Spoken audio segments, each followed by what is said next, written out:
Hello friends. सो आज हम लोग अपना chapter number 2 which is polynomial उसको आगे कंटिन्यू करेंगे। आई होप आप लोगों ने मेरा फर्स्ट वीडियो पॉलिनोमियल का जिसमें मैंने इंट्रोडक्शन दिया था वो आप लोगों ने समझा होगा। तो आज हम लोग बात करेंगे हमारा नेक्स्ट टॉपिक जो है ज़ीरोज़ ऑफ द पॉलिनोमियल। तो ज़ीरोज़ ऑफ द पॉलिनोमियल की जब हम बात करते हैं तो ज़ीरो का मतलब क्या होता है? एक ऐसी value of the variable, value और वैल्यूज दोनों ठीक है ये वर्ड, ऑफ द वेरिएबल जो उस पर्टिकुलर पॉलिनोमियल को जीरो कर देती है। सुनने में बहुत इंटरेस्टिंग लग रहा होगा। जैसे अगर मैंने एक इक्वेशन लिखा x² + 5x + 6, तो अगर मुझे, ऑल्दो मुझे पता है लेकिन अगर हम आगे मैं आपको सिखाऊंगी कि ऐसी कौन सी वैल्यू होगी वेरिएबल की जिससे ये पूरा का पूरा पॉलिनोमियल जीरो हो जाए। देखिए हम एक ट्राई करते हैं। लेट सपोज मैं x की वैल्यू को -2 पुट करती हूँ, तो आप देखिए -2 का स्क्वायर प्लस 5 -2 प्लस 6, -2 का स्क्वायर कितना होता है 4, 5 into -2 will B -10 plus 6, 4 + 6 is 10। तो देखिएगा आपके पास पॉलिनोमियल क्या हो गया, जीरो।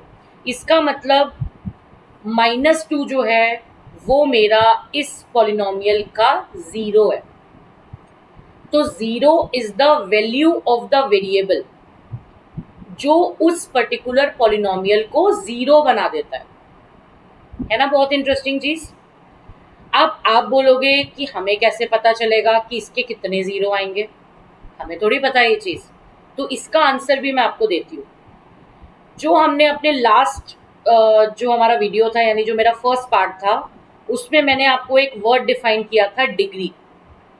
तो जो डिग्री होती है पॉलिनोमियल की वो इक्वल होती है एटमोस्ट जीरो के। इसका मतलब क्या है?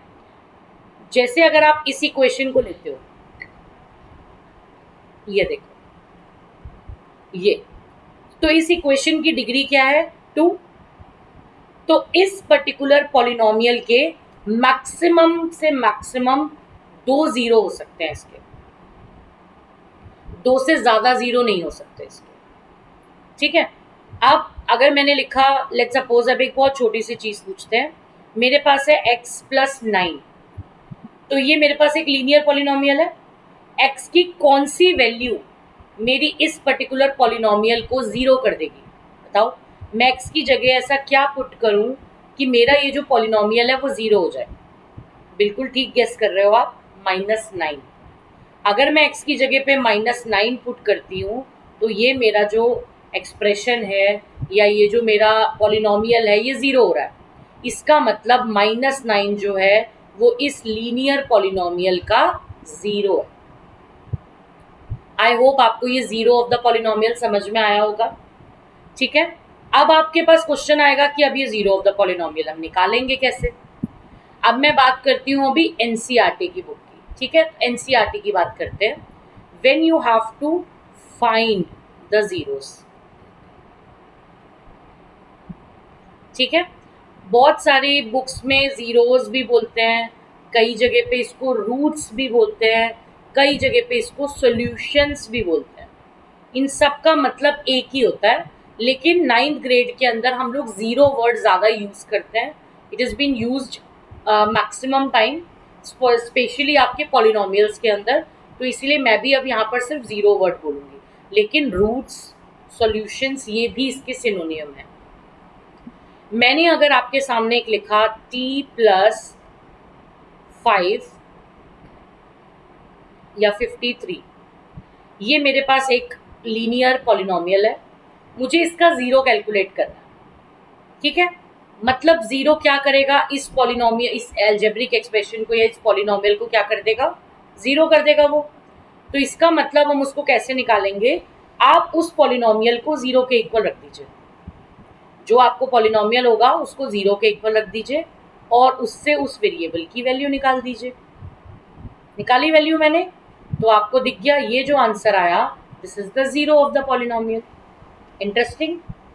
अब जब मैं बात करूं, लेट्स सपोज मैं कुछ और ले लेती हूँ, मैं कुछ वेरिएबल ले लेती हूँ, सी एक्स प्लस डी है। ऐसी क्या वैल्यू रखूं यहाँ पर कि मेरा जो पॉलिनोमियल हो वो जीरो हो जाए? आप बोलोगे तो बहुत टफ है, ये तो वेरिएबल आ गया यहाँ पर। ठीक है, तो एक्स की क्या वैल्यू रखी जाए? तो हम क्या करेंगे, हम ये जो आपके पास गिवन पॉलिनोमियल होगा इसको जीरो के इक्वल रखेंगे और यहाँ से हम लोग वैल्यू निकालेंगे इसकी। तो क्या हो जाएगा, माइनस का डी अपॉन सी। तो यानी इस पर्टिकुलर एल्जेब्रिक एक्सप्रेशन या फिर पॉलिनोमियल का जीरो जो है वो क्या हो जाएगा, माइनस का डी अपॉन सी। ठीक है जी। कई जगह पे आपने अभी अपनी बुक में देखा होगा, लिखा हुआ है ए एक्स, तो इसका क्या जीरो होगा?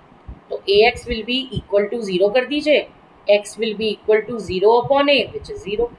तो यानी इस पर्टिकुलर पॉलिनोमियल का जो जीरो होगा वो जीरो ही होगा, यानी एक्स की वैल्यू जीरो पे ही ये सेटिस्फाई होगा। बट हाँ, कंडीशन है कि ए जो है वो आपका जीरो नहीं होना चाहिए, राइट? तो ये कंडीशन है। तो अगर आपके जो एनसीईआरटी बुक है, अगर आप उसको देखते हो तो उसके अंदर आपको ऐसे ही जीरो फाइंडिंग के क्वेश्चंस गिवन है। तो जीरो फाइंडिंग के क्वेश्चंस गिवन है जो आपको सॉल्व करने होते हैं। तो आपने उसमें सिंपली, मैंने आपको जो बताया कि आप सिंपली अपने पॉलिनोमियल को जीरो के इक्वल रखिए और वहां से वेरिएबल की वैल्यू कैलकुलेट कर सकते हैं, तो आपको मिल जाएगा आपका जीरो। ठीक है जी। आगे हम बात करते हैं। अब आपके इसमें कई क्वेश्चंस हैं जिसमें आपको ये बताना है कि आपके पास जो गिवन पॉलिनोमियल है वो आपका जीरो इसका है या नहीं है। ठीक है, जैसे अगर मैंने कोई एक इक्वेशन लिखी x square minus 4x plus 3, let suppose मैंने वैल्यू लिखी, आपको बताना है x इज इक्वल टू 1 या x इज इक्वल टू -2, ये दोनों इस पर्टिकुलर पॉलिनोमियल के जीरो हैं या नहीं है। पहली चीज तो आपको मैं एक चीज और लिख के बताऊं, हम जब भी पॉलिनोमियल की बात करते हैं तो हम इसका नॉर्मली हम p फॉर पॉलिनोमियल इसलिए हम p से डिनोट करते हैं और ब्रैकेट के अंदर हमेशा हम एक वेरिएबल लिखते हैं जिस वेरिएबल का वो होता है।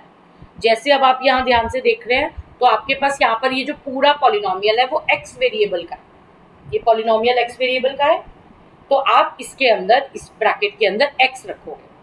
अगर फॉर एग्जाम्पल मेरे पास ये इक्वेशन होता y प्लस 2, तो ये जो मेरे पास एक्सप्रेशन होता है ये पी वाई होता। क्यों होता? क्योंकि ये वेरिएबल इसमें y है और ये जो p है इसका मतलब पॉलिनोमियल होता है। ऐसे ही अगर मैंने लिखा P T is equal to let's suppose T square plus 9, तो यानी टी का मतलब वेरिएबल t है और p का मतलब पॉलिनोमियल है ये, तो ये इसका रिप्रेजेंटेशन होता है। तो अब मुझे गिवन है कि ये पॉलिनोमियल जो मुझे गिवन है एक्स स्क्वायर माइनस का 4x प्लस 3। ठीक है जी। आपको बताना है x इज इक्वल टू 1 या -2, इनमें से कोई इसका जीरो है या नहीं है। यानी अभी वाले क्वेश्चन से पहले जो हमने किए उसमें क्या किया था, हमने जीरो फाइंड किया था। इसके अंदर हमें चेक करना है, वेरीफाई करना है कि ये जीरो है या जीरो नहीं है। तो हम क्या करेंगे, देखिए पहले पार्ट में p x की जगह पे लिखूंगी मैं 1, क्योंकि मैं क्या कर रही हूँ, मैं अब इस x की जगह पे 1 वैल्यू पुट कर रही हूँ। देखिए मैंने इसकी वैल्यू को 1 पुट किया, तो 1 -4 प्लस 3, 3 प्लस 1 कितना हो गया 4, 4 माइनस 4 0। तो यानी P1, यानी जब मैंने x की वैल्यू को 1 रखा तो मेरा जो पॉलिनोमियल है वो 0 हो गया। इसका मतलब x इज इक्वल टू 1 जो है वो मेरा 0 है इस पॉलिनोमियल का। समझ में आई आपको? सिमिलरली अब अगर मेरे को -2 भी चेक करना है, -2 भी चेक करना है तो मैं इसको वैल्यू रखती हूँ। तो मैं क्या करूँगी, -2 का स्क्वायर -4 -2 प्लस 3, जहाँ जहाँ पे x था वहाँ मैंने -2 पुट कर दिया। तो यहाँ पर -2 का स्क्वायर कितना होता है 4, प्लस 4 प्लस 2 कितना हो गया 8 प्लस 3। मैं जब इसको सॉल्व करूँगी तो 8 प्लस 4 12, 12 प्लस 3 15, तो मेरे पास polynomial at -2 will be 15। Obviously ये 0 के इक्वल नहीं है। जब ये 0 के इक्वल नहीं है, इसका मतलब x is equal to -2 is not the zero of the polynomial. ठीक है, तो आपको इसमें मैंने आज बताया इस टॉपिक के अंदर, एक तो आपको मैंने बताया कि हम जीरो का मतलब क्या होता है, और हमने सीखा कि हम जीरो निकालते कैसे हैं, और हमने सीखा कि हम जीरो को वेरीफाई कैसे कर सकते हैं। आई होप आपको ये सब समझ में आया होगा। आप लोग की जो बुक है उसके अंदर आपको एक तो ये वैल्यूज रखने वाले क्वेश्चंस भी हैं, और आपकी जो वैल्यूज को वेरीफाई क्वेश्चन भी हैं, और आपके पास जो है वो जीरोस निकालने वाले क्वेश्चंस भी हैं। तो आप उनको ट्राई कर सकते हैं, and if you face any difficulty तो आप मुझसे बात कर सकते हैं। ठीक है, you can write in the comments, और मैं आपकी क्वेरीज को सॉल्व करने की पूरी ट्राई करूँगी। So please like and share my channel so that ज़्यादा से ज़्यादा स्टूडेंट्स को ये चीज़ें समझ में आ सकें। ओके फ्रेंड्स, सो मिलते हैं अपने नेक्स्ट वीडियो के अंदर इन चैप्टर 2 पॉलिनोमियल्स।